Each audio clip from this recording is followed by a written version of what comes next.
Hello everyone, this is Splattercat with episode 3 of our Towns tutorial. And there are some of you out there who probably move at a quicker pace, so if you're watching this and it seems like I'm moving very slowly, I'm doing that on purpose.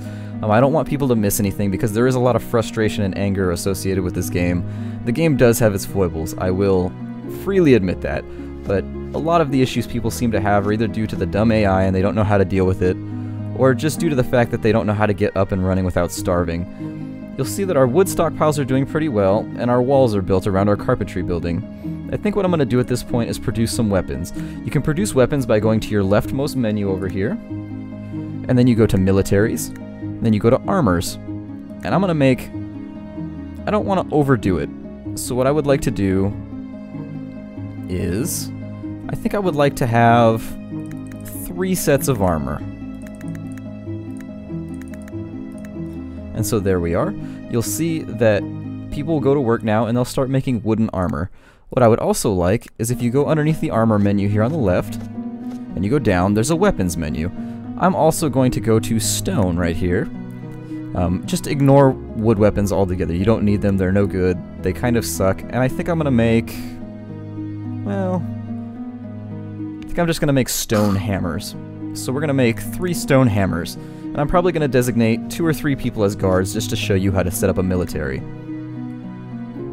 And you'll see they're just stacking this stuff around the spot where they created it because I haven't made a stockpile for weapons yet. Things are getting killed at the moment. Hopefully it's not us. And it's just chickens and boars. Good. We're going to keep everything moving here. We do have some extra wheat, so I'm going to tell them to plant that as well. So ladies and gentlemen, please plant this extra wheat. There we are. And I did an extra wheat. They're probably going to go and get this one over here, would be my guess. Hopefully that's the closest one. Hopefully that's not the closest one. I don't know. And it looks like all of our fruit trees have regrown, so I'm going to go ahead and harvest more fruit.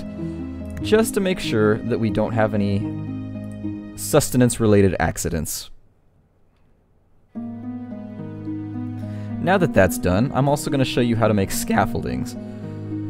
So if you go to your right-hand menu over here, scaffoldings are going to assist you in building buildings upwards. I didn't need to say that twice.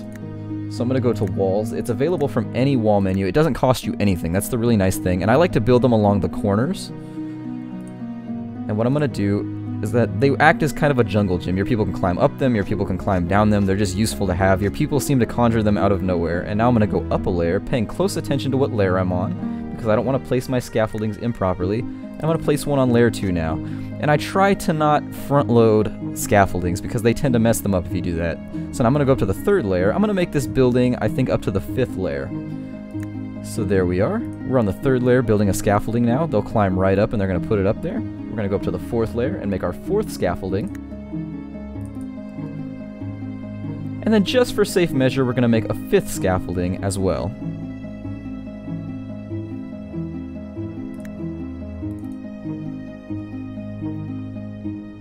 I don't know if they're making those out of the wood. I thought they were free. Yes, they are. They're free. I think they just coincidentally are standing down there. We don't have enough wood right now to keep constructing this building, but that's how you make a scaffolding. And if I was to build up a little higher, which I will in the future, this would allow my people to get to any layer of the building that they need to, up or down, and take care of business. Now that we have, let me see how many weapons and armors we have on hand. We have 1 on hand, so I'm going to assume that's the same for everything. And they are going to chop down our trees. Our tree orchards are woefully insufficient right now. I would like to have a few more trees so that we could do a little better, so I'm going to extend my tree farm out a little bit, but I'm on the wrong layer. And there we are. Extend our tree plants out a little further. The little bushes that surround these tree groves have begun to regrow. That's going to give us the opportunity. I'm going to destroy these carnivorous plants. You don't want to destroy too many of them because you can make booby traps out of them. But if they're going to be in the direct way of your people, I tend to avoid them. I'm going to avoid using my food stocks to plant trees that provide us with apples and pears just yet. But I am going to show you at this point now how to designate a military. So what you do is you click on the soldiers tab up here. Oh, I'm sorry, you click on the citizens tab. And you're going to go through and look for people with really good attack values. So we've got Edmond Le Marinier, so we're going to go ahead and designate him as a soldier. And And other people have different ways they like to do this. I like to designate a military specifically. Some people like to just give every single one of their civilians weapons. We don't have the wood supply right now to do that, so I'm just not going to do it. But that is a valid defense. It keeps everybody armed and it keeps everybody safe, so keep that in mind as well. And it looks like Emmeline Saint Sanson has an attack value that is good for being a soldier as well. So we're just going to turn those 2 into soldiers. That leaves us with 8 workers, which is not a lot, but it is enough. And then you go to the soldiers tab here. And I'm going to click on the upper wooden helmet and breastplate for each of these. And you will see that they all have different stats.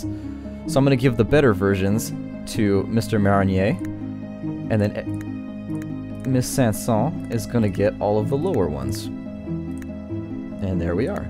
And you'll see that those 2 individuals should break off whatever work they're doing. And see, he put on a helmet. Hopefully he does not go get this breastplate that's laying over here, but I have a sneaking suspicion that he's going to, without a weapon. Sigh. At least there's no froggies around. And he's going to come back to town now. And the thing about designating guards is that they will go and attack anything that comes into contact with your people. So hopefully he goes and grabs a weapon. You'll see that Miss Sanson does have a weapon now. And I do like that everyone in this game has French names. I don't know why I find that interesting. It's something you don't see from other games, and I like that everyone here has French names. I am going to close these menus down. And now that as soon as this wheat gets growing here, I'm going to plant my final crop. And these 2 soldiers here are just going to keep an eye on our city, and if any of these froggies get too close, they're going to go out there and just bludgeon them to death. And so our wheat is being harvested now, which is fantastic. We're starting to see the kind of wheat supply that I would like to have, so I'm going to go back to my rightmost planting menu, and I'm going to finish this last row of wheat. And there's people in the way, so we're going to wait for them to get out of the way. Another thing you're going to need is a place to make flour, because wheat is absolutely worthless to you without flour. If you go to your building menu, there's a buildings menu within the building menu, and you're going to select mill. And 2 mills seems to be about the sweet spot for this, so we're going to take these and build 2 mills. But as soon as those mills are built, there's a very special case we're going to take. Actually, we may not have to. We may not have to. I'm going to plant the rest of my wheat, but it's important for me to point out right now that if you have your mills built and you want to plant more wheat, unfortunately there's auto production on the mills, so your people are going to keep throwing wheat into the mills and just making flour indefinitely, which is going to leave no wheat for you to plant with. So what you want to do in that situation is right-click your mills briefly and turn off auto production for both of them, and that's going to give you a breathing room, and they're going to start stockpiling wheat instead of grinding it all up, which they do automatically. And it's going to allow you to have wheat in your stockpile so you can plant more. It took me a bit to realize this when I was first playing, but I would like to point that technique out so that everybody knows how to do it. And once this final row of wheat is planted, we're going to be very, very good on wheat. We're going to be in a really good situation on wheat. I'm going to make sure that my military is in guard mode. Okay, they are both acting as guards. And if you want them to move together, you can click this little button right here to add them to a group, and that means they will always roll out together.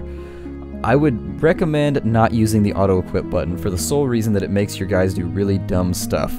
So for new players, I will say to equip everything manually and ignore auto-equip. Ignoring auto-equip seems to be a good way to keep your people from dying. Our wheat farm is looking stellar. They're building our mills right now, so I think we're in a good spot to cut off this Let's Play. This has been episode 3 of Splattercat's Towns tutorial, and if you enjoy the videos, please do consider liking, commenting, or subscribing, and I will see you in episode 4.